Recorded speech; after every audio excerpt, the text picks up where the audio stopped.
Hey, what's up guys? It is Lasty here. Welcome back to Top Bins. This is the Team of the Week show. So then Tom, welcome back to Top Bins. It feels great to be back, I'm not going to lie. But before we jump on in to the Team of the Week, we need to take a look at some of the ePremier League club playoffs as we move on into the final week of qualifiers. So the ePremier League is giving players an opportunity to represent their club and bag some of those very sought after Global Series points. Week 3's just finished, so we're going to take a look at some of the players who have qualified. Week 4 is also currently going on, and Huddersfield are streaming today, so make sure to check out that stream, as well as Burnley and Watford, who are playing later on in this week. So week 3 definitely had some notable winners. We have F2 Tex, who after winning the tournament in Atlanta, flew home and with an hour's sleep won the Liverpool tournament as well. Joining Tex on the PlayStation side, we've also got Dariusz Krauner. Now he's the same age as Tex, which makes the pair in the youngest ePremier League squad for the season so far.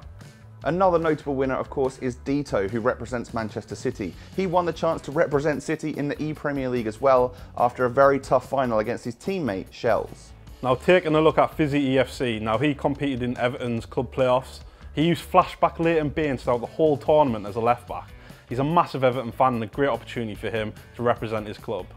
So the ePremier League is of course attracting a lot of attention from some of the bigger names in the FIFA scene. The tournament itself will be held on the 28th and 29th of March. Kyle, where can they check that out?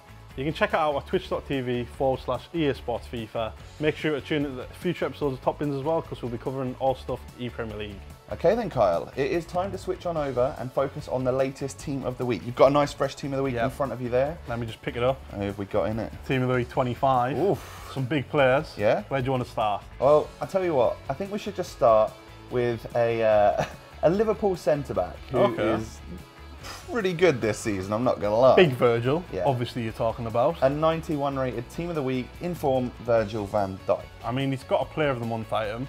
He's got so many Team of the Weeks already this season. Yeah. He obviously got a boost in the winter upgrades as well. I think it shows you just how well a player is performing during the season when they have this many items throughout the year. Unfortunately not top of the league. Man City have just cracked above them, but he's been an absolute solid person in their defence. And in terms of his item itself, 79 pace, but most importantly to me, apart from the great pace, the defending and the physical, is the fact that he's got really good dribbling and passing. I find that vital for a centre-back. Definitely playing out from the back, just it helps you just gel with your team. Definitely. I mean, that first touch ability, you can feel calm and not so under pressure and play the ball out calmly. I think that's what works perfectly. All right, you pick a player for me next. Another player, very similar, what you mentioned, defender, decent dribbling, decent passing, Schär. Yeah, from Newcastle. He looks good, you know. Right, I'm sorry, I watched the game.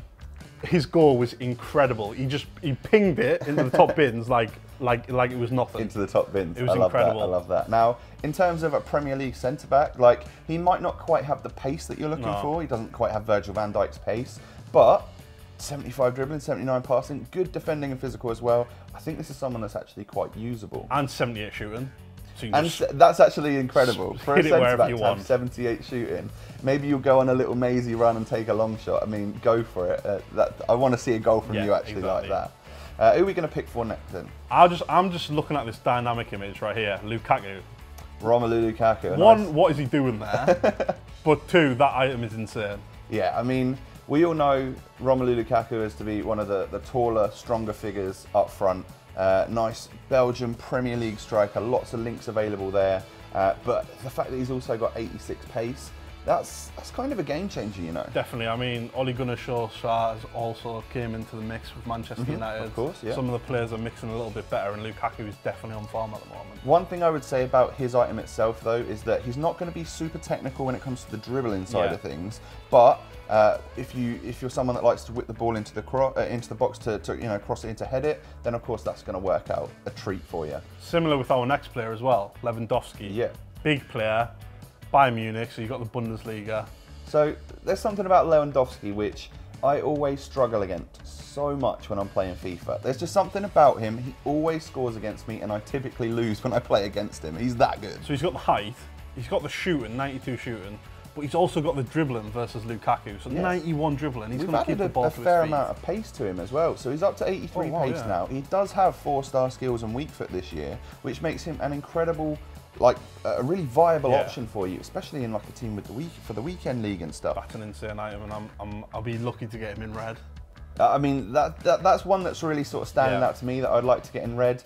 I got a nice red striker from the Bundesliga last week, but we can move on into an 87 rated Fekir from the French league. The Ligue 1 league, 81 pace. You look at his defence, ignore that bit. His stats are incredible. Yeah, this is someone that you definitely want in that central attacking midfield, or maybe even like a centre forward spot. 91 dribbling, 85 shooting, wonderful left foot. Yeah. I really like him on this game. I've used him a fair bit. Got more physical than you would normally have. I was going to say, quite a bit of physical on this item, 83 physical, so he's going to be a tank in the midfield. He's got a really good centre of gravity. He feels really grounded and stuff, and of course moves with the ball incredibly well. He's one of those players that I hate to come up against, as I say in every single one of our episodes. The one thing about Fekir though is that he's relatively readable. He's very left-footed, so of course you want to just try and keep him on that weaker foot if you're trying to defend against him, and of course if you're using him, just stick to the left foot. Like I said, it's a wand. It's really, really solid. Who are you looking at next? Well, I feel like there's someone which people sort of gloss over a little bit. He's 88 rated and plays in the Serie A. It's Quagliarella. Yep, Quagliarella. Yeah, I struggled to say his name. I've been practicing all morning. But just take a look at that dribbling and shooting stat. That's someone that you want in your team. Ooh, 90 shooting. He's going to know where the back of the net ping is. them in, isn't he? That is for sure. Yeah, definitely. Honourable mentions, of course, to someone like Robin Van Persie. May not quite have the stats that he used to have on previous FIFAs, but of course still has good dribbling, good shooting. You can always expect that from Van Persie. 286ers on the bench as well. Oh yeah, I see them down Mkhitaryan, Stuani, and 85 Morata. Who of course does have a ones to watch item as well, so that will boost and upgrade. He's actually coming to a point where I'd say he's fairly usable now, with good pace, good dribbling, good shooting. Yeah. But maybe there's slightly better options out there. You know, we've talked about a lot better players here today. Is there any one final player that you want to pick out at all? Who can we go for? Maybe Gylfi Sigurdsson? Yeah, let's go Siggy. I mean, he's an incredible player in real life. No one can argue with that. One of the most two-footed players I've ever seen. I'm not really sure what one is his strong foot because he just feels so comfortable on either. And his stats for being a midfielder, dribbling, shooting, passing, his pace, maybe you can argue isn't needed. I don't think it's that necessary, especially if you're playing him in that central attacking midfield spot where you've got maybe some faster players around him. Someone like Sigurdsson's just going to hold it down, be calm, play it calm, and well, he'll rifle off a long shot as well. Awesome. So that wraps things up? Yep, that wraps things up for this week's Team of the Week, guys. Thank you so much for watching, and we'll catch you next time. Peace.